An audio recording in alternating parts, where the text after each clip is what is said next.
Hey everybody, I'm Rob. This is Comic Book Chronicles, and these are some of the best Power Ranger comic books of all time.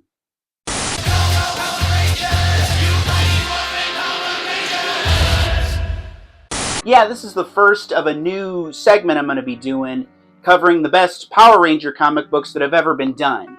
My plan is to cover the Go-Go Power Rangers ongoing series, but I'm also going to do interludes featuring various different books. Power Ranger comic books are about as old as the franchise itself. The first ones came out in 1994, I believe. And for like a 20-year period there, the Power Rangers license was sort of hot potatoed between a few different publishers, including Marvel and Image, respectively. And those books were okay, by and large, with maybe a select few managing to be good. Power Ranger comics at large didn't get really good until 2016 when Boom Studios started publishing them. That was when you had people like Kyle Higgins and Hendry Prasetya and Jamal Campbell working on an ongoing Mighty Morphin Power Rangers comic book. And then things, for my money, got really, really good in 2017 when Go-Go Power Rangers, a spin-off series of sorts, started publishing. The basic premise for Go-Go Power Rangers, this new ongoing series, was that it covered Jason, Trini, Zach, Billy, and Kimberly's early days as Power Rangers. You know, where they're still very capable, but they don't quite know what they're doing yet. Like this first volume that we're covering here, issues 1 through 4, they cover the days immediately following Day of the Dumpster, the first episode of the TV show. Our author for these first 4 issues is Ryan Parrott. Our penciler is Dan Mora, our colorist is Raul Angulo, and our letterer is Ed Dukeshire. One of the things that I love about this era of Power Rangers comics, and Go-Go Power Rangers in particular, is that at this point, the people that are working on the comic books clearly grew up with the show, have seen the show, understand the show and the characters, so they understand the sandbox that they're playing in. And that's really evident here in terms of Ryan Parrott's writing. These are modernized versions of the classic Mighty Morphin Power Rangers, but Ryan Parrott clearly understood the core essence of not just the Rangers, but all the characters. For instance, in the first issue, on one of the first pages, we've just got Zach walking down the hallway. It doesn't look like the classic version of Zach. You know, he's got a different haircut, he's styled a little bit differently, but it sounds and feels like the Zach we know. It's believable in that sense. And because Ryan Parrott understood the source material and the characters so well, when he adds layers to them, it feels believable. Case in point, before we even get that page with Zach, there's a scene with Jason in the juice bar with Ernie, the juice bar owner, where he tells Ernie why he's so dedicated to martial arts and being a good person and how he used to be kind of a bully and how he doesn't want to be that way anymore. Not only does what we're reading here sound like Jason, but it feels like something Jason would say. It was really smart of them to lead with that scene. It set the tone for the book really well. Now, in terms of the Rangers being modernized, in terms of basically how they look, but I mean, they've also got smartphones and they're styled in a modern way. I understand why you have to do that, but to me, that's not ideal. Mighty Morphin Power Rangers, to me, is a little bit like Back to the Future, in the sense that Back to the Future definitively takes place in the years 1985 and 1955.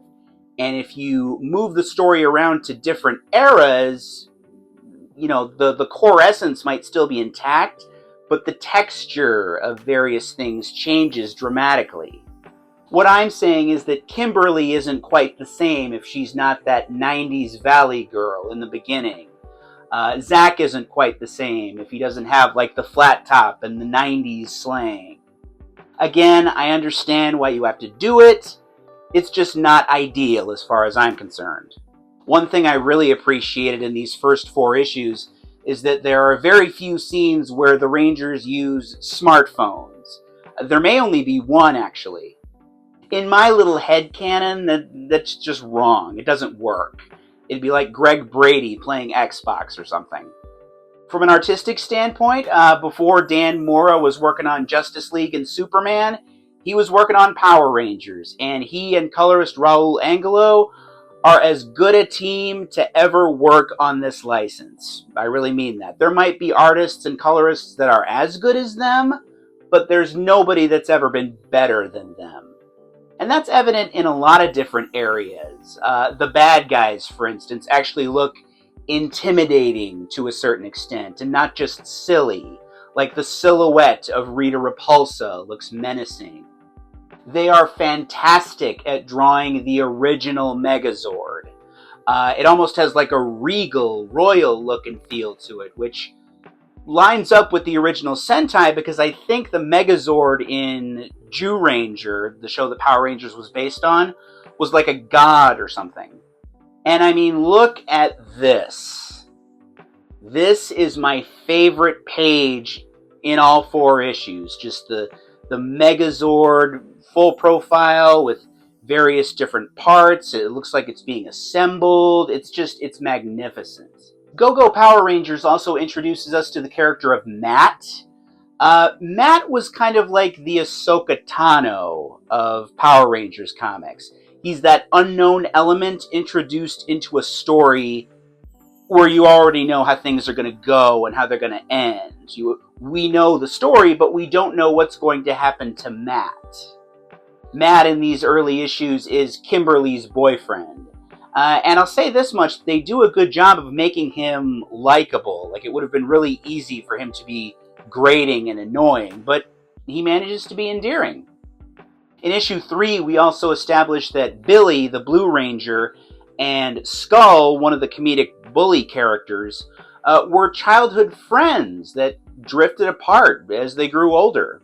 I loved that. In a story that's not very realistic, that felt very real and genuine and like something that could actually happen. The book does feel like it makes an effort to do things that the show couldn't do. Like, for instance, in the 2nd issue, the Rangers get proactive and they storm Rita's palace. You couldn't do that on the show because they never did that on the Super Sentai show. So that's a great way for the comic book to explore things that were, frankly, impossible on the 90s TV show. I think my biggest critique of this first volume of Go-Go Power Rangers would be about the romance subplot where Trini crushes on Jason. That feels like an uphill climb to me from a storytelling perspective. Call me naive for thinking that young hormonal people wouldn't hook up when they're in a high-pressure situation, but I don't know, to me it just doesn't work if it's not Kimberly and Tommy in those early days. To me, Trini's relationship with Billy, Zach, and Jason is a little bit like the relationship between Superman and Wonder Woman in the sense that they have a friendship, a close friendship, that almost transcends romance and sex. Like, it's too important to dabble in things like that. What they do with it here is creative and interesting. It just, I don't know, it doesn't feel natural to me. Incidentally, yes, it is good that Tommy the Green Ranger is not here in this book. I love Tommy, we all love Tommy, okay, but Tommy pulls focus, and having Tommy here would pull away from the world building and character development that our creators are trying to do. You know, we've heard a decent amount of talk over the years about the TV show trying to age up and sort of make Power Rangers a product that appeals to slightly older kids as opposed to really little kids. It's never really worked or really stuck, in my opinion, for a variety of reasons, I guess. But this Go-Go Power Rangers comic book is the best attempt at aging up the Power Rangers franchise that I've ever seen. It keeps what was great about the old show while adding in some newer, more mature elements. And that's what makes it one of the best Power Ranger comic books of all time. These first 4 issues are available as a collection on their own, but there's also a larger omnibus type collection that you can purchase. And what else could I possibly say at the end here but may the power protect you?